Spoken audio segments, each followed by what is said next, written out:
মিথুন রাশির বা মিথুন লগ্নের ক্ষেত্রে এই 23শে ফেব্রুয়ারি থেকে কী ফল পেতে পারেন। মঙ্গলে কিন্তু ট্রানজিট হচ্ছে, প্রবেশ করছে কুম্ভ রাশির ঘরে।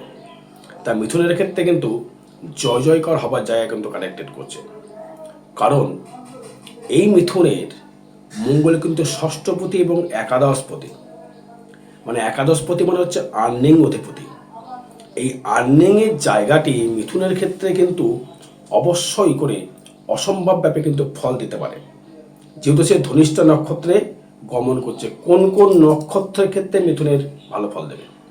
তা মিথুনের কি ধার বাড়বে, নাকি ধার কমবে, নাকি শত্রু বাড়বে, নাকি ভাগ্য খুলবে, জানতে সঙ্গে থাকতে হবে।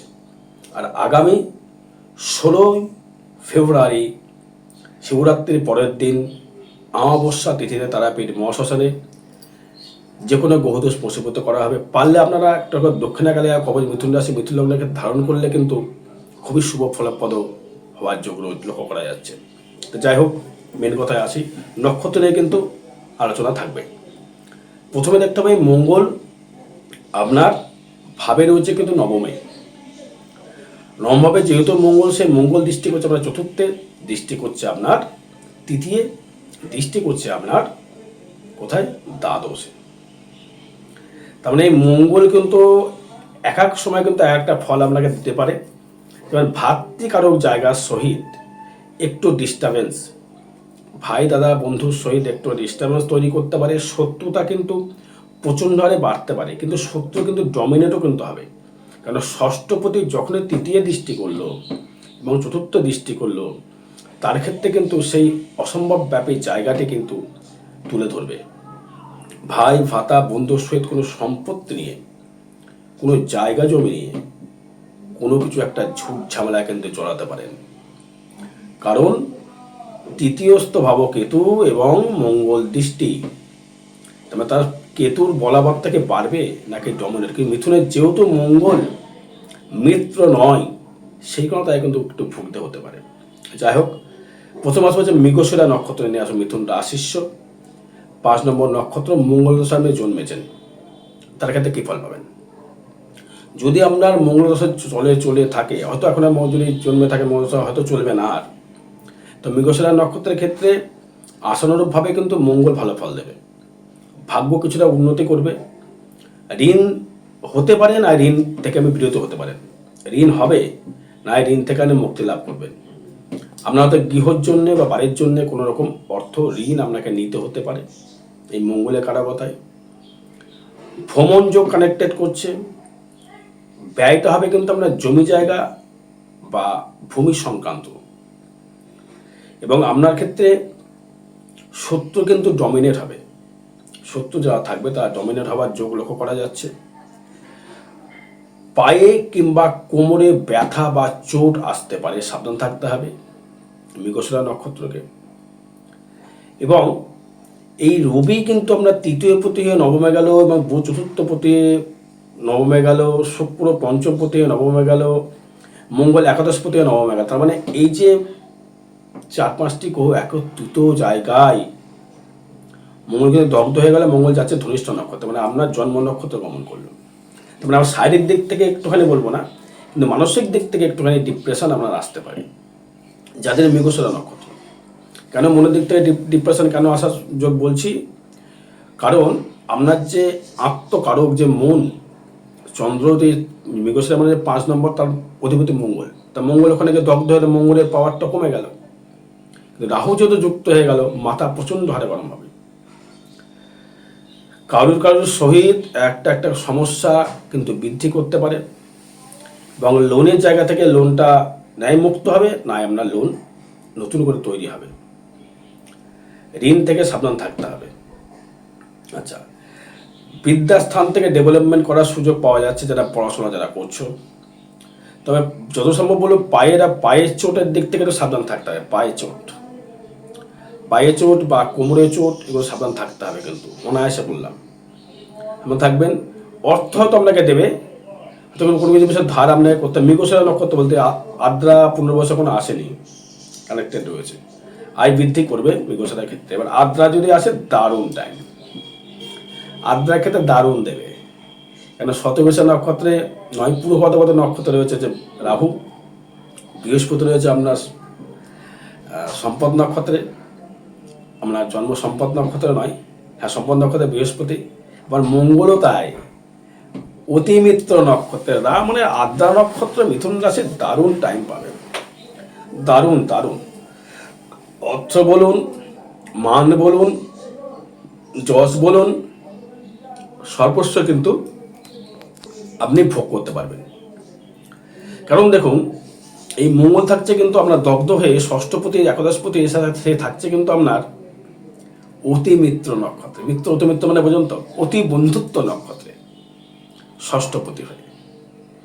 তার মানে আদ্রার সহিত এবার যদি দাদা ভাই আমার যখন আদ্রা নক্ষত্র যখন বলছেন যে অতিমিত্র নক্ষত্র, তাহলে রাহুর সহিত মঙ্গলের তাহলে অঙ্গারক দোষ কেন করবে? প্রশ্ন আসতে পারে আপনাদের, করবে। রাহু মঙ্গল দুটোই কিন্তু এন্ট্রি। মঙ্গল অগ্নি, রাহু হাওয়া। যখনই সে দুটোকে যখন পেশাল করবে তখন সে কিন্তু দুটোর মধ্যে কিন্তু অ্যাকশন শুরু করবে। এবার আপনার ক্ষেত্রে কি হতে পারে, এই মঙ্গল যেহেতু থাকছে নবমে, বৃহস্পতি দৃষ্টি সপ্তমপতি এবং আপনার ক্ষেত্রে দশমপতি, আপনার ক্ষেত্রে আদ্রার ক্ষেত্রে ভালো ফল পাবেন। সত্য তেমন আপনাকে কিছু করতে পারবে না। অর্থ সেভিংস বাড়বে, মানসিক জোর বাড়বে, কোনো ভূ সম্পত্তি লাভ আপনি করতে পারেন, কোনো জায়গা জমি আপনি লাভ করতে পারেন, কোনো সম্পত্তি ক্রয় করতে পারেন, বা আপনি কোনো রকমভাবে উন্নতি বা ডেভেলপমেন্ট আপনি করতে পারবেন, ভূমি ক্রয় করতে পারবেন, কর্মের জন্য বিদেশ গমন যেতে হতে পারে, বা বাড়ি ঘরের পেছনে কিছু অর্থ ব্যয় আপনার হবে, দাঁতের সমস্যা কিছু আসতে পারে, নতুন গৃহ নির্মাণ হওয়ার জায়গা রয়েছে, নতুন গাড়ি কিনবার জায়গা রয়েছে, নতুন বাড়ি করবার জায়গা রয়েছে, এবং ফাটকা কিছু কিছু অর্থ আপনি পেতে পারেন। কারণ ষষ্ঠ স্থায়িত্ব কর্ম থেকে হয়তো আপনাকে ভাগ্য উন্নয়ন করবে না। যারা ঘুরে ঘুরে যারা কর্ম করেন, যেমন তেমন দেখা গেলো মেডিসিন কর্ম করছে, মেডিসিন বা গান বাজনা করছেন বা রন্ধন করছেন, বা বিদেশে গিয়েছে রন্ধন করছে, বা রেস্টুরেন্ট যারা চালাচ্ছেন, বা জরিপের যারা কাজ করছেন, তাদের কিন্তু এখন জমি জায়গা কিন্তু যারা রেস্টে করেন, জমি জায়গা জরিপ বা মাপেন, তাদের কিন্তু দারুণ, যারা লেখালেখির কর্ম যারা করছে তাদের দারুণ টাইম পাবেন। যারা জমি জায়গা নিয়ে লেখালেখি বেশি করেন তাদের ক্ষেত্রে কিন্তু দারুণ জায়গা, সুযোগ এবং সুবিধা দুটোই কিন্তু আপনি পাবেন। তার মানে কি হলো, আপনার ষষ্ঠপতি হয়ে কর্মা কানেকশন করবে আদ্রা নক্ষত্র, দারুণ ফল। তবে বলবো দক্ষিণে গেলে কবচ মিথুন রাশিকে ধারণ করা খুব প্রয়োজন। এই 16 তারিখে যেমন অমাবস্যা আছে, তিথিটা ভালো তিথি, পারলে যোগাযোগ করবেন। যদি নিতে ইচ্ছা হয়তো খরচা সাপেক্ষের ব্যাপার রয়েছে কিছুটা, তবুও জন্মচাট বিচার করে নেওয়ার পরে নেওয়া উচিত। তবুও সবাই ধারণ করতে পারেন, সেটা খরচা সাপেক্ষের ব্যাপার। এবার হচ্ছে আপনার যেহেতু মঙ্গল ষষ্ঠ একাদশপতি রাহুকে নিয়ে যুক্ত, একাদশপতি রাহুকে নিয়ে যুক্ত, মানে ফাটকা কিছু অর্থ দিতেও পারে, কিন্তু পায়ের কোনো রকম চোট আসতে পারে, সাবধান থাকবেন। মাথায় কোনো চোট আসতে পারে, ঘাড়ে পন্ডিলাইসিস এগুলো আসতে পারে, গ্যাস অম্বলের যোগ দেখা যাচ্ছে, এবং প্রেমের জায়গা থেকে খুব সাফল্য লাভ করতে পারবে, প্রেম প্রীতি ভালোবাসার জায়গাতে সাফল্য লাভ করতে পারবে। এবার আসবো পুনর্বসু নক্ষত্র। তা পুনর্বসু নক্ষত্রের ক্ষেত্রে থাকছে ধনিষ্ঠা নক্ষত্রে, তাই না? তার মানে মিত্র নক্ষত্রে গমন করছে হচ্ছে মঙ্গল। দারুণ ফল পাবেন পুনর্বসু নক্ষত্র, দারুণ ফল পাবেন পুনর্বসু নক্ষত্র, দারুণ ফল পাবেন। কি কি বিষয়ে? ভাগ্য উন্নতি, ভাগ্যের ডেভেলপমেন্ট, ভাগ্যের জন্য, কর্মের জন্য বিদেশে গমন, অর্থনৈতিক পরিকাঠামো বৃদ্ধি, শত্রু ডমিনেট, সুসম্পত্তি ভূ সম্পত্তি লাভ, নতুন গৃহ নতুন বাড়ি করবার সুযোগ সুবিধা, মামলা মকদ্দমা থেকে নিষ্পত্তি, ফাটকা ইনকাম, প্রেমের জায়গায় ডেভেলপমেন্ট, অর্থনৈতিক পরিকাঠামো উন্নতি, মনোজোর বৃদ্ধি, ঘাড়ে বা পিঠে ব্যথা বেদনা, ব্যবসা ক্ষেত্রে ডেভেলপমেন্ট, ভাগ্যের জায়গায় উন্নতি, হুটহাট করে অর্থলাভ, হুটহাট করে ফাটকা লাভ, হুটহাট করে কিন্তু আবার কোনো গুরু কিন্তু হানি হতে পারে, কোনো গুরু হানি হতে পারে, আত্মীয় স্বজন কেউ হানি হতে পারে। এবং আপনার যে কানেক্টেডটি করছে সেটা হচ্ছে আপনার দ্বিতীয় পঞ্চম একাদশটা দেখুন, পুনর্বসু নক্ষত্রের ক্ষেত্রে মঙ্গল অতি মিত্র নক্ষত্র নয়, মিত্র নক্ষত্রে গমন করছে। মিত্র মানে বন্ধু নক্ষত্রে গমন করছে, বা স্থানটা রয়েছে নবম, ষষ্ঠপতি হয়ে এবং একাদশপতি হয়ে।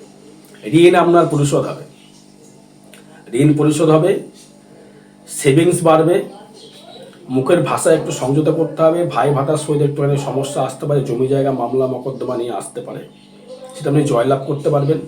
কোনো ভূ সম্পত্তি ক্রয় করবার জায়গা রয়েছে আপনার। এবং আপনার যেটি থাকবে সেটি হচ্ছে আয়টা বৃদ্ধি করবে। নতুন করে বন্ধু বান্ধবের সহিত একটু মিত্রতা, যদি কাউকে দায়িত্ব নিয়ে ফেলেন, কোনো কিছু আমি দায়িত্ব নিচ্ছি তো মাথায় কিন্তু ফেসে যাবেন। কাউকে কিন্তু কোনো দায়িত্ব আপনি নেবেন না। বন্ধু বান্ধব হয়তো কোনো টাকা ঋণ করেছে, সাপোজ টাকা ঋণ করেছে, যে আপনাকে জিম্মাদার ঋণ দিল যে তুই আমায় দিবি টাকাটা, ব্যবস্থা করে দিবি, তো হয়তো এটা খবরদার কিন্তু করবেন না, তাহলে কিন্তু ফেসে যাবেন। প্রচুর পরিশ্রম করতে হবে, তবে মিথুনের ক্ষেত্রে কিন্তু ডেভেলপমেন্টটা বেশি রয়েছে 2026-এ। আর 16 তারিখে যে বললাম অমাবস্যা তিথিতে দক্ষিণে কালিয়া কবচ ধারণ করলে খুব শুভ ফলপ্রদ, ফলে যোগাযোগ করবেন। 13 তারিখের মধ্যে যোগাযোগ করবেন। অলরেডি অনেকে যোগাযোগ করে ফেলেছে, তারা টাকাও পাঠিয়ে দিয়েছে, নামপত্র পাঠিয়ে দিয়েছে। যারা আসবে তারা পেটে আসবে, খুব ভালো কথা, আসলে খুব ভালো হয়, সামনাসামনি যে যোগ্য হতে পারলে ভালো হয়। যারা আসতে পারো তারা দূর থেকে টাকা পাঠাচ্ছে। জয় মাতারা, জয় গুরু বামদেব।